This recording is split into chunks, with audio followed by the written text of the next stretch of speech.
soup has been making everyone sick. Seeing the bop and the flagpole one up, it's getting homogenized. Homogenized. Mario games getting milked to a creamy, steamy pulp. Daddy, homogenize me now. Yeah, you babies can drink your homo milk, but even it goes sour. I don't think I'm complaining at this point either. But this was new. Now, it's just ew. It's the same thing repeated ad nausea. Yeah, don't worry, cat, it makes me sick too. Despite what my mouth might be saying, I do love these games. Sort of a guilty pleasure, but not really. New Soup came out over 10 years ago for the DS. What else would you do when your sister went to her rep league soccer tournaments?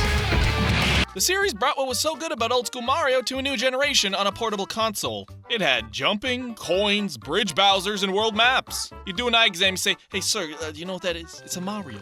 You're smart.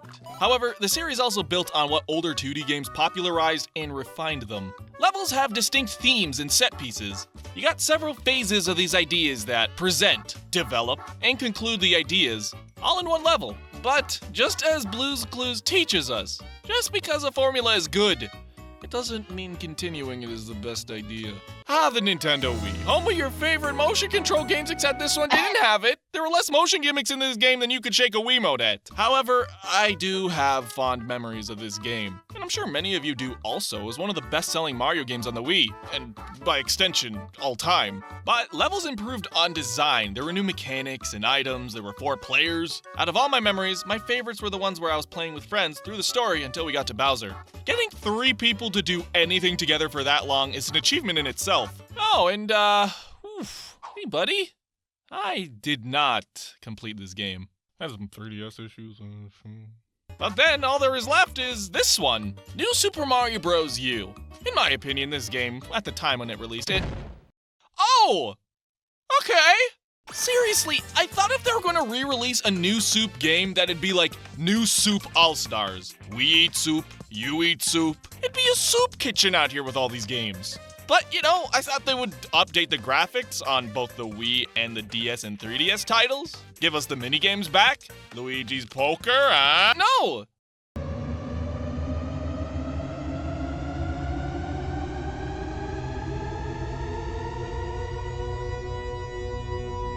What an absolute unit of fonts and letters. Man, if you ever want to forget your safe word, I'm telling you. So yeah, this is a port. And I've got to say, it sure is a port. Although, the size of this logo, like there's Deluxe. And it's like bigger than the New Super Mario Bros. Part. But that is just like not proportional to what's actually in the game. Most of the game is New Soup U. The Deluxe parts are not that deluxe. It's just a collection of all the content that was ever released for this game. Which wasn't a lot. As you may be expecting, a lot of people are not squirming with anticipation for this title. I even asked my friend Twitter.com what he thought on the game, and... Did you purchase New Soup Deluxe? Hard to justify $60 for a 6-year-old game. I'll never buy a 3D Mario Brothers game until they remove because the I hate now myself. ironic No, I've title played the and do same something game that since is actually 2006 on Because my I can't. DD. No, I'm good with money. It seems the only ones interested in this game are fans of the series that couldn't get it on Wii U, or people who didn't get the chance to play Soup Luigi U. But for anyone else, what are you really missing out on if you played it on Wii U? This game came out about 4 years ago, so my only guess as to why they re-released it is because the god living under Nintendo headquarters was running low on human joy collected from the Mario games. So the higher-ups at Nintendo scurried to create a Mario game to appease their god. So, what was it? How did they make New Super Mario Bros. So deluxe?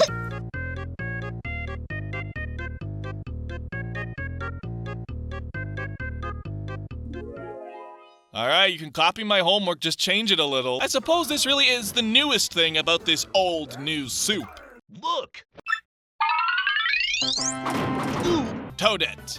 Her first real playable appearance, other than in Mario Party and the Mario Sports titles. It seems like she was added just for shallow, flimsy outward traits, like the words gluten-free, or best before. Like, I don't know who you're kidding, like, you got Toad, you added some Nerds rope, and then bam, new character, new game. Like, I'm pretty observant, he can't trick me. Her animations essentially reuse that of both Blue and Yellow Toad. Yes, he's back, just hold that LZL button. Except, they changed a few victory dances and voice lines. Hooray. However, Toadette's probably the best character to use in this game. They mark her as easy, but they're more of quality of life changes. First, 1-ups give you 3-up moons instead. 2, she's apparently the only character that took swimming lessons. And oh my god, swimming like this makes water levels so much more bearable. I could swim circles around these idiots. And 3. Hey, princess! What a fucking piece of shit, Luigi! Gotta help! Honestly, she's just an overly glittery Toadette with nut. Seriously, the Super Crown? You can't just introduce fusion and transformations into the Mario series like that. Okay, yeah, whatever, you make him a rock, but you cannot do a transformation that turns a character into a beautiful blonde woman. That's like the strongest species there is. How can we get people to play this game? Put Peach in a 2D platformer, but she's in the cutscenes. I'll add the next best thing, Toadette. But we still want Peach.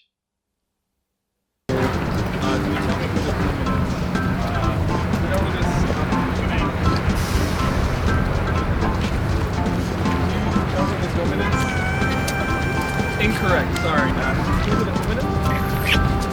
Thank you.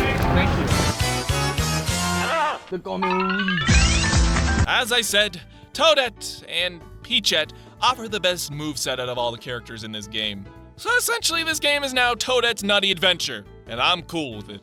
However, this gives me an excuse to talk about New Soup U. I've only really talked about New Soup for the DS, so it'd be nice to compare and contrast my thoughts from that older game to this one. Does it really get nasty? How much newer could you get? I, for one, think New Soup Deluxe is actually the culmination of all the best things about the new Super Mario Bros. Formula. And I know many of you are tired of the New Soup formula, but I've ragged on it for too long. Let me just try and defend it. It knows its audience, it knows its playstyle, and it offers a gameplay experience that's both unique in every level, but also something that's not too hard for the average player. That is what Mario is all about, and if you're looking for a better challenge and better designed levels,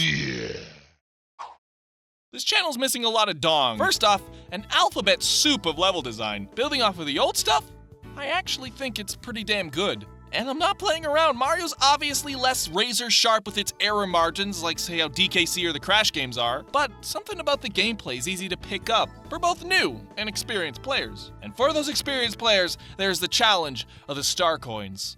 And really, I forgot how tricky some of these were in the main game. The levels in this game also ramp up in difficulty later, was something I really forgot about.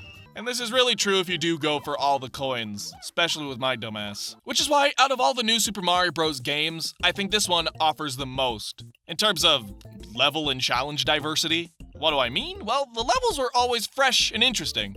As I've explained, each level begins with a new theme. Be it an enemy, a new platforming trick, a power-up, or the new Smash Bros. Newcomer. You got us good, buddy. But my only complaint with this is I wish there was more to it. As an experienced player, it feels like you can breeze through the level and hardly actually interact with any of these things.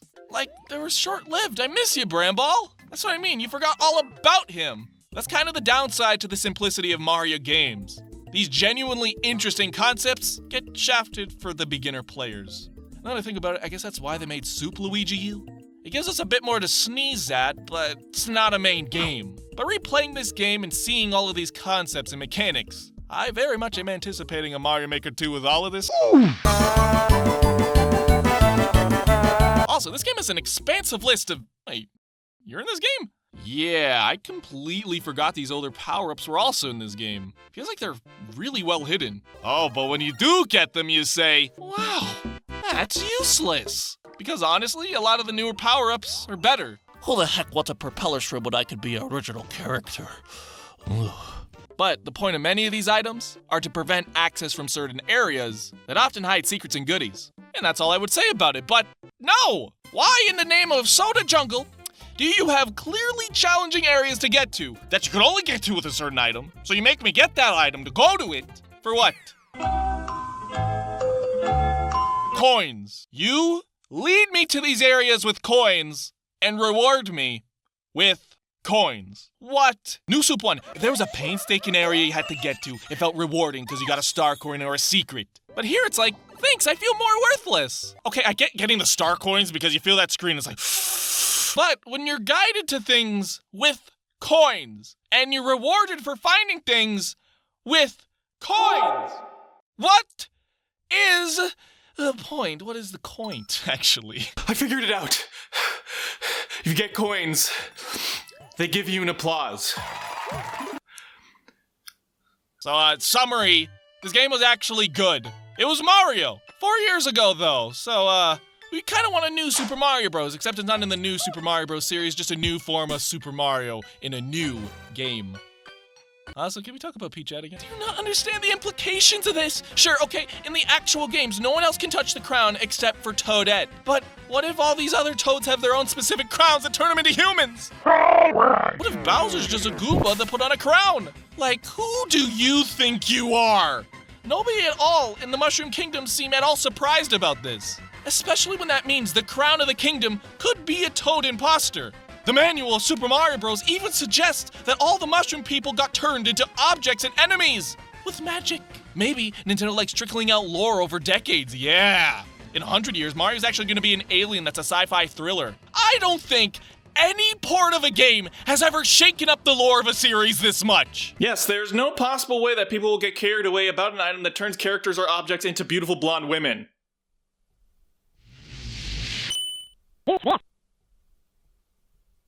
Who cares? Let's do it.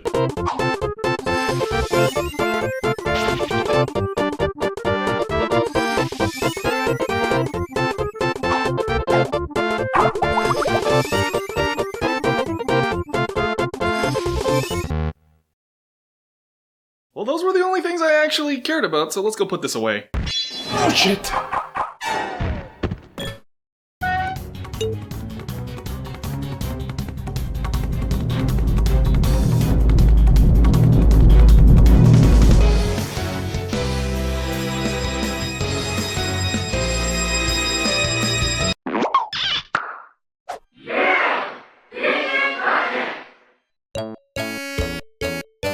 It's been one of those days. What? I'm back. Look on me.